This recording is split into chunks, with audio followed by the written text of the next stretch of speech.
Hello friends, channel में आपका स्वागत है। तो दोस्त, आज बात करेंगे उन साथियों के बारे में जो कि अभी ट्रेनिंग कर रहे हैं, चाहे वो स्टेशन मास्टर के हो या गुड्स गार्ड के हो, यानी कि ट्रेन मैनेजर में अभी ट्रेनिंग ले रहे हो। तो जब आपका एग्जाम होगा, इस एग्जाम में आपको पास करना एकदम बिल्कुल ही जरूरी है। तो उससे संबंधित जो एब्रिविएशंस आते हैं, यानी कि फुल फॉर्म आते हैं एग्जाम्स में, उसी के रिगार्डिंग इस वीडियो में बात होगी।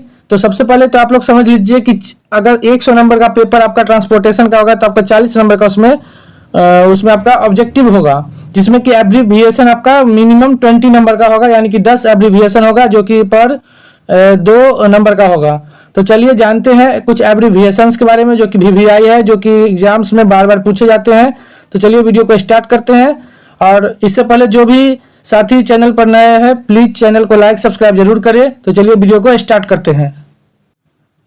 जो भी साथी पहली बार देख रहे हैं वीडियो, वो चैनल को लाइक सब्सक्राइब जितना हो सके शेयर जरूर करें। खासकर वो साथी जो कि गुड्स गार्ड और स्टेशन मास्टर में अभी ट्रेनिंग कर रहे हैं। तो चलिए अब बात करते हैं एब्रिविएशंस के बारे में। तो दोस्त, पहला जो बार बार पूछे जाने वाला एब्रिविएशन है वो समझ लीजिए AAWS। यह बार बार पूछा जाता है। तो इसका फुल फॉर्म है एडवांस अप्रोच वार्निंग सिस्टम। और उसके बाद अगला जो है वह ACD है। यह सब ऐसे एब्रिविएशन है जो कि बार बार एग्जाम्स में पूछे जाते हैं। अभी हाल ही में पूछा गया बार बार, उसके बारे में बताएंगे आपको आगे। तो ACD यानी एंटी कोलिजन डिवाइस है। 2 से 3 बार आप पढ़ेंगे तो याद हो जाएगा, एंटी कोलिजन डिवाइस ACD। उसके बाद अगला है ACF, मतलब ऑल कम्युनिकेशन फेलियर। जैसे मान लीजिए ट्रेन को चलाने के लिए जितना स्टेशन मास्टर, गार्ड और ड्राइवर के लिए जितना भी कम्युनिकेशन है, समझिए किसी कारणवश ऑल फेलियर हो गया, तो वही यह स्थिति है ACF, यानी ऑल कम्युनिकेशन फेलियर। उसके बाद अगला बात करते हैं ARME। तो ARME देख सकते हैं, एक्सीडेंट रिलीफ मेडिकल इक्विपमेंट या भान भी है। तो जैसे एक्सीडेंट होता है उस समय क्या होता है, कहीं भी सुनते होंगे आप कि रेलवे में जो गाड़ी गिरती है या ट्रेन एक्सीडेंट होता है, तो उस टाइम एक्सीडेंट जब होता है तो रिलीफ के लिए वहां पर जो फिर नॉर्मल हो जाए उसके लिए एक्सीडेंट रिलीफ ट्रेन भेजा जाता है। और साथ में एक्सीडेंट रिलीफ मेडिकल भान भी भेजा जाता है, जिससे कि जो भी घायल यात्री है उनका इलाज हो सके। तो वही है ARME, accident relief medical equipment. और अगला है ART, यानी कि एक्सीडेंट रिलीफ ट्रेन हो गया। उसके बाद है ATP। यह ATP क्या है? साइंस वाला ATP नहीं है। तो यह है रेलवे का ATP, मतलब अथॉरिटी टू प्रोसीड, जिसको बोलते हैं प्रस्थान का अधिकार। ठीक है। उसके बाद AWS, यानी कि ऑक्सिलियरी वार्निंग सिस्टम है AWS। उसके बाद है BOL बोल है, तो ब्लॉक ओवरलैप है। जो भी साथी अभी ट्रेनिंग कर रहे हैं उनको BOL बोल और SOL बहुत अच्छा से समझ में आ गया होगा, जो कि पर्याप्त दूरी होता है, बोल ब्लॉक ओवरलैप। अगला है BPC यानी कि ब्रेक पावर सर्टिफिकेट होता है। यह भी ट्रेनिंग में बार बार यूज होने वाला वर्ड है और ड्यूटी में भी इसका बहुत ज़्यादा उपयोग है। उसके बाद है BSLV। जब भी आप ट्रेन में यात्रा करते हैं तो ध्यान से देखेंगे तो आपको पता चलेगा कि आने जाने के क्रम में आप देखेंगे रेलवे ट्रैक पर या जगह जगह पे SLV और BSLV बोर्ड आपको देखने को जरूर मिलेगा। तो यही BSLV है, यानी कि ब्लॉक सेक्शन लिमिट बोर्ड है। और अगर SLV मिल जाए तो वहाँ उसको शंटिंग लिमिट बोर्ड बोलना है। वहां पर कंफ्यूज नहीं होना कि सेक्शन लिमिट बोर्ड नहीं होगा, शंटिंग लिमिट बोर्ड होगा। लेकिन BSLV है तो ब्लॉक सेक्शन लिमिट बोर्ड होगा। ठीक है। अगला है CBE, यानी कि चीफ ब्रिज इंजीनियर, CBE हो गया। CCRS और CRS बार बार पूछा जाता है एग्जाम्स में। तो अगर CRS पूछा जाए तो कमिश्नर ऑफ रेलवे सेफ्टी होगा, लेकिन अगर CCRS पूछा जाए तो chief commissioner of railway safety होगा। अगला है CCTV, close circuit television, CCTV close circuit television. CRS पूछे commissioner of railway safety, CCRS पूछे chief commissioner of railway safety. CBE यानी चीफ ब्रिज इंजीनियर। SLV पूछे शंटिंग लिमिट बोर्ड होगा, BSLV block section limit board होगा। तो आराम से आप इस तरह से इसको देख सकते हैं वीडियो के माध्यम से भी, और बुक्स वगैरह में भी आपको ट्रेनिंग में दिया गया होगा, तो उससे भी आप याद कर सकते हैं। अगला देखते हैं CCTV हो गया, क्लोज सर्किट टेलीविजन। आगे क्या है? नेक्स्ट है CELE। यह है C से देख लीजिए, चीफ इलेक्ट्रिकल लोको इंजीनियर, CELE चीफ इलेक्ट्रिकल लोको इंजीनियर। नेक्स्ट है CPTM, CFTM, ये सब बार बार पूछा जाता है। तो देखिए CFTM यानी कि चीफ फ्रेट ट्रांसपोर्टेशन मैनेजर। लेकिन अगर CPTM रहता तो वहां पर चीफ पैसेंजर ट्रांसपोर्टेशन मैनेजर हो जाता।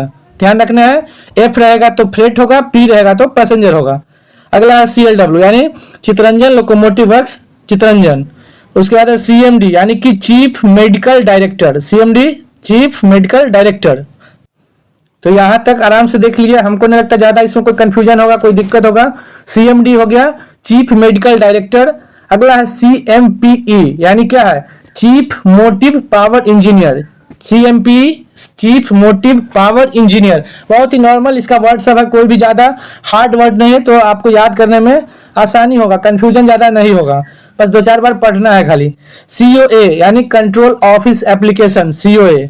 फिर उसके बाद आपको बार बार मिलेगा FOIS और क्वाइस, FOIS FOIS और COIS क्वाइस। तो क्वाइस है तो कोचिंग ऑपरेशन इंफॉर्मेशन सिस्टम होगा, लेकिन अगर FOIS रहता तो फ्रेट ऑपरेशन इंफॉर्मेशन सिस्टम होगा, जो कि मालगाड़ी के लिए होगा FOIS और कोचिंग ट्रेन के लिए होगा क्वाइस। आगे है COM मतलब चीफ ऑपरेशन मैनेजर, ठीक है। उसके बाद अगला है कॉनकोर, क्या होगा, container corporation of India limited. देखिए जब आप ट्रेनिंग में तो आपको याद नहीं हो रहा होगा, लेकिन आप आराम से आप इसको ध्यान से दीजिए, ध्यान देकर सिर्फ यह समझिए कि आपको एग्जाम में यह आपको 20 नंबर देगा, तो आपको जरूर याद हो जाएगा। एग्जाम के प्रेशर से भी आप अगर थोड़ा ज्यादा सोचेंगे तो याद होगा, कोई भारी वर्ड नहीं है इसमें। फिर से देखिए कॉनकोर यानी container corporation of India limited. आगे code, CORE code central organisation for railway electrification, CORE code central organisation for railway electrification. Next है CPLO यानी कि चीफ पब्लिक लाइजन ऑफिसर, इसमें एक वर्ड आया लाइजन, इसको ध्यान से देख लीजिए, चीफ पब्लिक लाइजन ऑफिसर। आगे है CPRO chief public relation officer. CPTM बताए थे आपको अभी तुरंत, चीफ पैसेंजर ट्रांसपोर्टेशन मैनेजर। अगर CFTM होगा तो चीफ फ्रेट ट्रांसपोर्टेशन मैनेजर होगा। आगे है CRV यानी कि क्या है, चेयरमैन ऑफ रेलवे बोर्ड, सबसे इजी यही है। क्रिस, CRIS, क्रिस क्या है, centre for railway information system. देखिए अभी हाल ही में एग्जाम हुआ, एक छात्र सेंटर को सेंट्रल कर दिए तो वो गलत हो गया, क्रिस ध्यान देना है, सेंट्रल नहीं होगा सेंटर होगा, centre for railway information system. आगे है CRS यानी कमिश्नर ऑफ रेलवे सेफ्टी, यहीं पर आता है CCRS chief commissioner of railway safety. CSO chief safety officer होगा, CSO। आगे है CTM ब्रैकेट में P पेट्रोलियम, CTM क्या है, चीफ ट्रांसपोर्टेशन मैनेजर।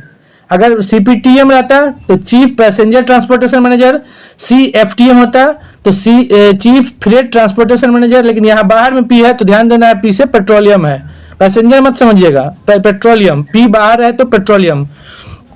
आगे है CTPM ध्यान देना, chief transportation planning manager. CPTM भी है और CTPM भी है, एक P आगे एक P बाद में, तो ध्यान देना है। CTPM यानी कि चीफ ट्रांसपोर्टेशन प्लानिंग मैनेजर। आगे है CTR, यह ट्रेनिंग का आपका ऐसा है टॉपिक जो कि आपको 20 नंबर आपको ला के देगा 100 के पेपर में। अगला है CTR यानी क्या है, कंबाइंड ट्रेन रिपोर्ट, CTR। फिर से देख लीजिए, कंबाइंड ट्रेन रिपोर्ट CTR।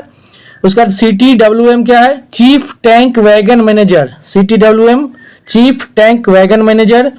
अगला है DAR मतलब डिसिप्लिन एंड अपील रूल्स, यही DAR रूल है, ये इसी के तहत आपको SA5 SA11 ये वगैरह जो भी है इसी में आता है, discipline and appeal rules DAR। Last है DFCCIL, यह क्या है, डेडिकेटेड, देख लीजिए ध्यान से, थोड़ा बड़ा है, DFCCIL dedicated freight corridor corporation of India limited. CCIL तो बहुत ईजी है, corridor corporation of India limited, और DF लग गया तो dedicated freight corridor corporation of India limited. तो दोस्त ये वैसे आपका एब्रीविएशन, वैसा एब्रीविएशन है जो कि आपको एग्जाम्स में कितना नंबर दिला के जाएगा, तो 20 नंबर। अगर 100 नंबर का पेपर होता है तो आपको पास होने के लिए मिनिमम कितना लाना है, 60 नंबर, जिसमें आपका 20 नंबर एब्रीविएशन आएगा, और टोटल जो आपका ऑब्जेक्टिव पोर्शन है वह 40 नंबर का होगा। तो एब्रीविएशन बहुत ही जरूरी है, आप लोग को याद करना एकदम जरूरी है। पर डे 5 याद कीजिए, 10 याद कीजिए, लेकिन आपको एग्जाम से पहले एब्रीविएशन एकदम टाइट रखना है, जिससे कि आपको ट्रेनिंग में 20 नंबर जरूर आ जाए एब्रीविएशन से। और दूसरी बात, कोई भी साथी ट्रेनिंग में जाने के बाद ये कभी मत सोचे कि नहीं पढ़ेंगे तो पास हो जाएंगे, क्योंकि दोस्त ट्रेनिंग में रेलवे के चाहे स्टेशन मास्टर हो या गुड्स गार्ड हो यानी कि ट्रेन मैनेजर, तो ट्रेनिंग में भी छात्र फेल होते हैं। तो उस कंडीशन में फिर ज़्यादा दिक्कत हो जाएगा। तो आपको पढ़ना एकदम जरूरी है। कभी भी ये मत सोचिए कि हम थोड़ा भी नहीं पढ़ेंगे और पास जरूर हो जाएंगे, तो ऐसा कुछ नहीं होगा। आपका एग्जाम होगा एकदम हार्डली, पूरा एकदम टाइट एग्जाम होता है रेलवे का, जो एग्जाम होता है ट्रेनिंग के बाद। तो उस सब चीज़ से आपको बचना है और आपको अभी मेहनत करना है। बाद बाकी कैसा लगा वीडियो कमेंट बॉक्स में कमेंट जरूर करें। मिलते हैं फिर नए वीडियो में।